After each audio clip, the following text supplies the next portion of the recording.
Jaipur, 15th May 1949. A merger of ancient principalities, large and small, brings into being the union of Greater Rajasthan. Present on this memorable occasion is the ace organizer, Sardar Patel himself, the unifier of modern India. History, seemingly, has been made overnight.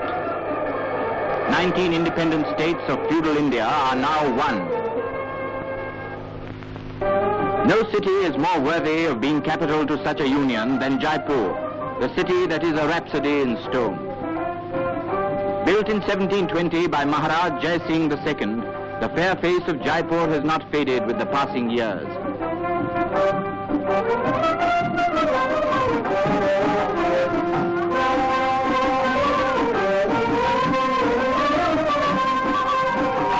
In the streets of Jaipur, one can still perceive the pageantry of a bygone age, which presents a rich blending of color and movement. And the splendor of Rajput chivalry lingers on in the martial bearing of such men.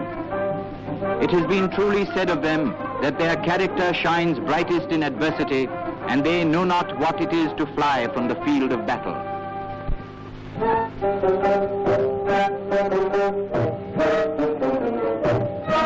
Be still, old tiger. Posterity desires a glimpse of you.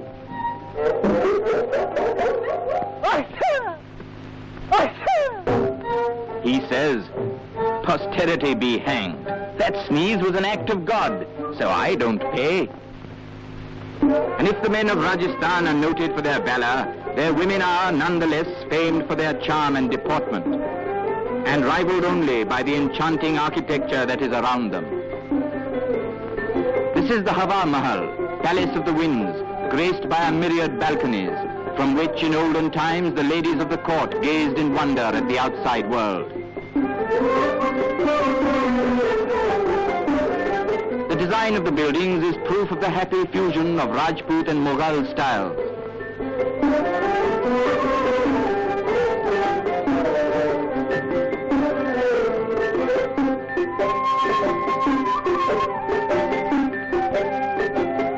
The Jantar Mantar or observatory was built in the early 18th century by Maharaj Jai Singh II, a noted astronomer, to keep a record of the passing hours. Jaipur, with its fairy tale towers, its slender pillars and graceful arches, is a constant delight to the eye.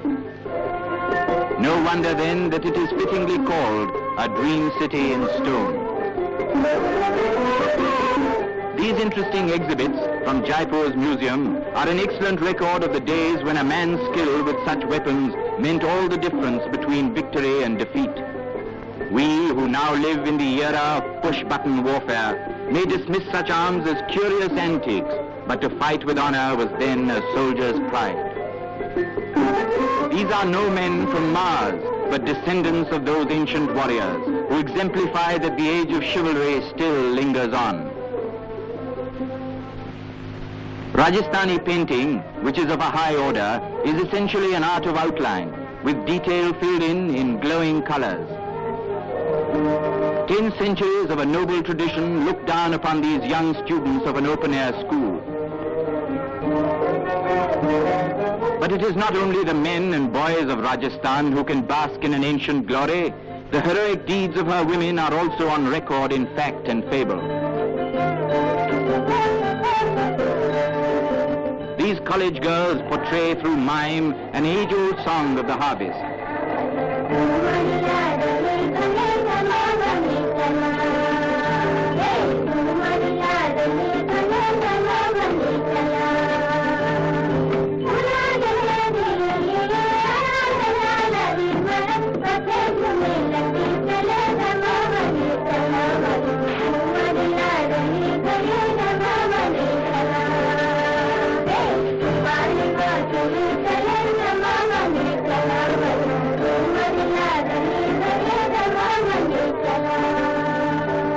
Situated 40 miles from Jaipur is the Banastali Vidyapeeth, an institution for girls, which is a notable feature of modern Rajasthan's educational outlook.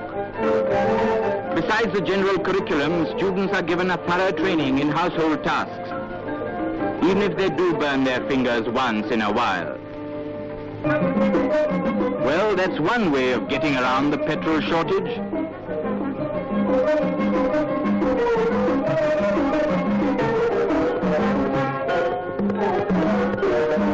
Watching such a display of feminine skill, perhaps we should warn the husbands of tomorrow about what's in store for them. The future mister who returns home late and with no ready excuse had better prepare himself for a homemade headache. Unless, of course, his missus misses. Rajasthan is rich in festivals and none is more colorful than Gangor, held in honor of Gauri, wife of Lord Shiva. The festival's highlight is the gay procession which wends its way along the city's thoroughfares. Elephants, horses and other animals, richly caparisoned, move in state.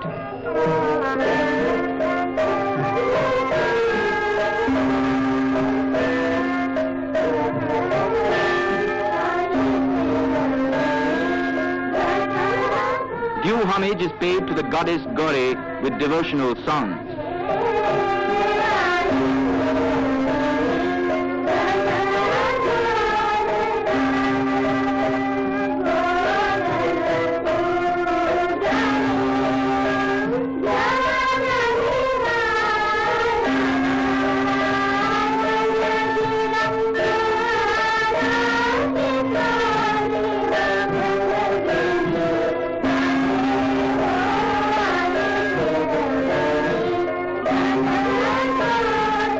Traditional puja, another notable event of the festival.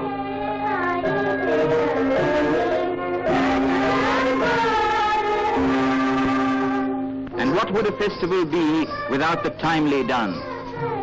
The feet of the dancing girls beat out a rhythm as old as Rajasthan's own history.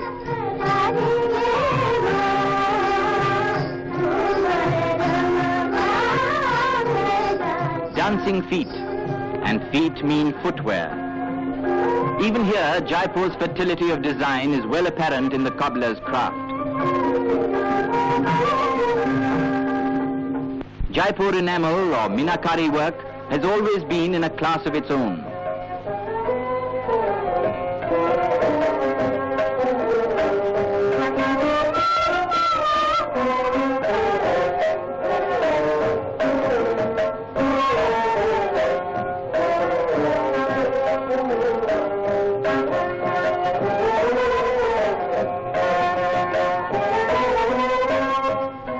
Jaipur marble is world famous, and masterpieces such as these are proof of the high achievement of its sculptors.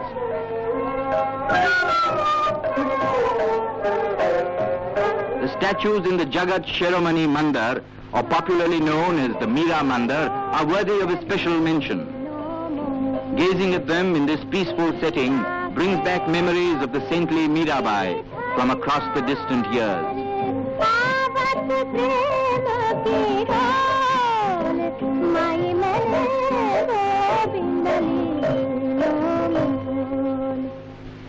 Amber, ancient capital of Jaipur, built by Dhula Raj in 957 AD, stands on rising ground. Camel caravans, as of old, still pass beneath its lofty gateway. The imposing fort and stately palaces, now so still in their solemnity, whisper to one of the pomp and pageantry of long ago. Here are to be seen superb mosaics in stone and marble. A gorgeous galaxy of a rich and varied art adorns the walls. Amber is indeed the sleeping beauty of modern Rajasthan. Some distance away from Jaipur is Galta, a place immensely popular with pilgrims. A never-failing spring of cool, clear water feeds the holy pool. The name Galta is apt, for it is derived from Galita, which in Sanskrit means flowing water. Judging from the way our lesser brethren are helping themselves, there seems to be no rationing in Galta. Hey, leave some for me, Chota Bhai. I come from a rationed area. Republic Day, 26 January 1950. India has grown to stature as an independent nation. His Highness the Raj Pramukh takes the oath of allegiance to the new constitution. Historic Rajasthan, may your destiny under the flag of the new republic be greater than your glorious past. Jai Rajasthan, Jai Hind. O city of Jaipur, set among the arid hills and desert wastes of Rajasthan, thou art a flower of enchanting bloom. And wise was the sage of old who said, if there be peace in all the world, a heart that is humble may well find it here.